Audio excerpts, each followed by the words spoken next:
पर एक एक्सपेरिमेंट किया जा रहा था। इस एक्सपेरिमेंट के दौरान एक छोटी गलती की वजह से बहुत बड़ी गड़बड़ हो गई। ये नोटिस किया गया कि एक्सपेरिमेंट के बाद मक्खियां बहुत ज्यादा एग्रेसिव और वहशी हो चुकी हैं। ऐसा मालूम हो रहा था कि अगर ये मक्खियां एक्सपेरिमेंट कंटेनर से बाहर आईं तो ये अपने रास्ते में आने वाली किसी चीज को भी नहीं छोड़ेंगी। और इसी दौरान वही हुआ जिसका सबको डर था। जेम टीवी की वीडियोस में एक बार फिर से खुशामदीद। नाजरीन, ये वाकया ब्राजील के शहर रियो क्लारो की एक लेबोरेटरी में पेश आया था, जब डॉक्टर वारविक मधुमक्खियों पर एक एक्सपेरिमेंट कर रहे थे। क्योंकि यूरोपियन मक्खियों की शहद प्रोडक्शन बहुत कम हुआ करती थी, इसी वजह से डॉक्टर वारविक इन मक्खियों का डीएनए चेंज करना चाहते थे ताकि ये मक्खियां भी ज्यादा से ज्यादा शहद बना सकें। डीएनए में तब्दीली के लिए साउथ अफ्रीका से मधुमक्खियां मंगाई गईं, जिनको यूरोपियन मक्खियों के साथ मेट करवाया गया। ये एक्सपेरिमेंट एक लेबोरेटरी में किया जा रहा था, जहां एक कंटेनर में मक्खियों ने छत्ते बनाए हुए थे। एक्सपेरिमेंट पूरी तरह से कामयाब हो चुका था और मक्खियों की इस नई नस्ल को अफ्रीकनाइज्ड बी का नाम दे दिया गया। हर चीज बिल्कुल इसी तरह हो रही थी जैसा प्लान किया गया था। लेकिन फिर अचानक डॉक्टर वारविक के होश ये देखकर खता हो गए कि ये मक्खियां जरूरत से ज्यादा एग्रेसिव हो रही हैं। उनका ये अजीब बिहेवियर देखकर खौफ महसूस हो रहा था और तभी डॉक्टर ने फैसला किया कि वो इन अफ्रीकनाइज्ड मक्खियों को कंटेनर से बाहर नहीं निकालेंगे। लेकिन फिर वही हुआ जो नहीं होना चाहिए था। लैब वर्कर की गलती की वजह से मक्खियों का एक बहुत बड़ा झुंड कंटेनर से बाहर निकलने में कामयाब हो गया। मक्खियों की ये नई नस्ल कितनी ज्यादा खतरनाक थी, ये उनके बाहर निकलने के बाद ही मालूम पड़ा, क्योंकि निकलते साथ ही मक्खियां लोगों पर हमला आवर हो गईं। इन मक्खियों को काबू करना अब किसी के बस की बात नहीं थी। उन्होंने अपने नए घर बना लिए और बहुत तेजी से बढ़ती चली गईं। ब्राजील से बढ़ती बढ़ती अब ये मक्खियां अमेरिका में भी भारी मिकदार में फैल चुकी हैं, जो कि अभी तक 1000 से भी ज्यादा इंसानों को मौत की नींद सुला चुकी हैं। और इसी वजह से ही ये अफ्रीकनाइज्ड मक्खियां किलर बीज के नाम से भी पहचानी जाती हैं। देखने में ये ज्यादा काली होती हैं और दूसरी मधुमक्खियों के मुकाबले में काफी ज्यादा खतरनाक भी।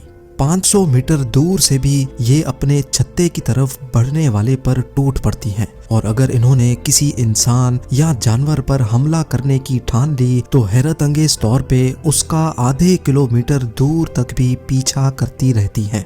लेकिन दूसरी मधुमक्खियों की तरह ये अफ्रीकनाइज्ड मक्खियां भी इंसान को काटने के फौरन बाद ही मर जाती हैं।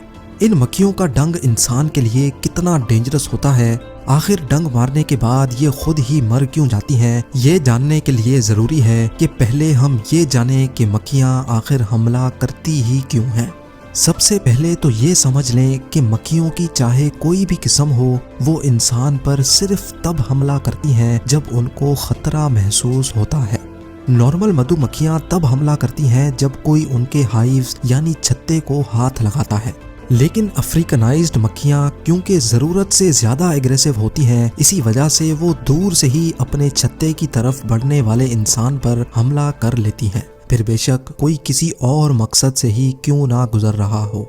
जब ये मक्खियां फूलों से पोलन इकट्ठा कर रही होती हैं तब ये किसी को कोई नुकसान नहीं पहुंचाती, लेकिन अगर इसी दौरान कोई इनके ऊपर पांव रख ले या इनके काम में रुकावट डाले तो फिर इनको गुस्सा आ जाता है और वो डंग मारे बगैर चैन से नहीं बैठती। लेकिन इनको इस बात का बिल्कुल भी अंदाजा नहीं होता कि डंग मारने के बाद ये खुद जिंदा नहीं बचेंगी। असल में इन मक्खियों का डंग एक डैगर या फिर दांतों वाले चाकू की तरह होता है, जिसके दांतों की डायरेक्शन ऊपर की तरफ होती है। जब ये अपना डंग इंसान के जिस्म में घुसा बैठती हैं तो डंग के दांत इंसान की खाल में फंस जाते हैं और इसी वजह से डंग का अब बाहर निकलना बहुत मुश्किल हो जाता है। मक्खी जब अपने डंग को बाहर निकालने के लिए जोर लगाती है तो वो डंग इंसान की खाल से बाहर निकलने के बजाय मक्खी के जिस्म से ही उखड़ जाता है।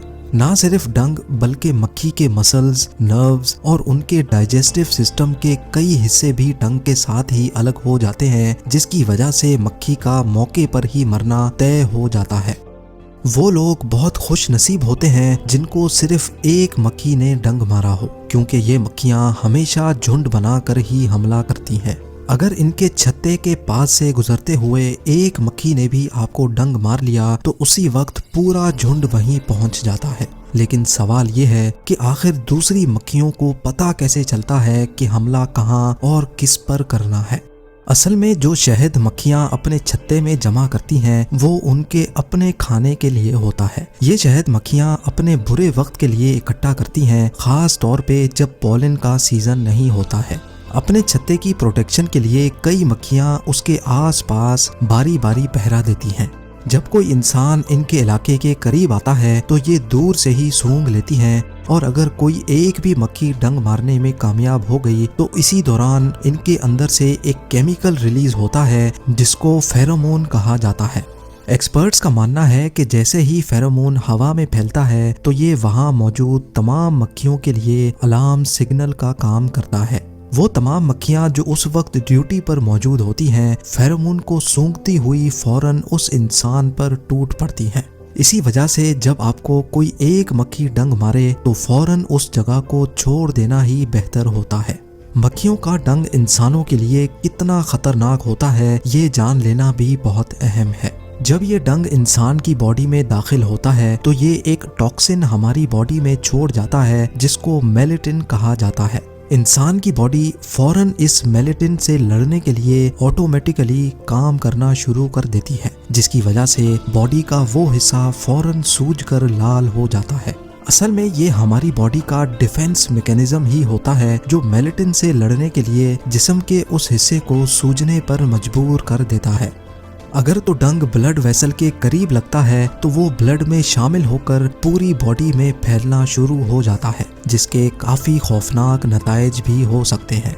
या अगर जिन लोगों को मेलेटिन एलर्जी होती है उनकी हालत भी बिगड़ने के काफी ज्यादा चांस होते हैं।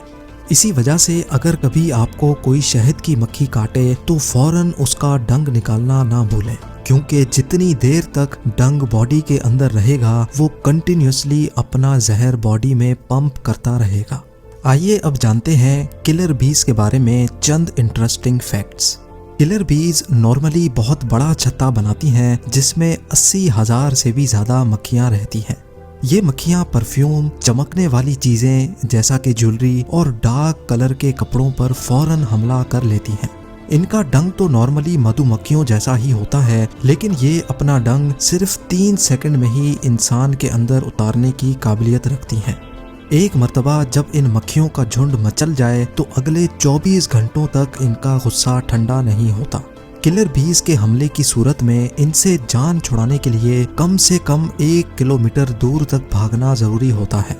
पानी के अंदर छुप जाने पर भी ये मक्खियाँ पानी के बाहर अपने शिकार का इंतजार करती रहती हैं। उम्मीद है जेम टीवी की ये वीडियो भी आप लोग भरपूर लाइक और शेयर करेंगे। आप लोगों के प्यार भरे कमेंट्स का बेहद शुक्रिया। मिलते हैं अगली शानदार वीडियो में।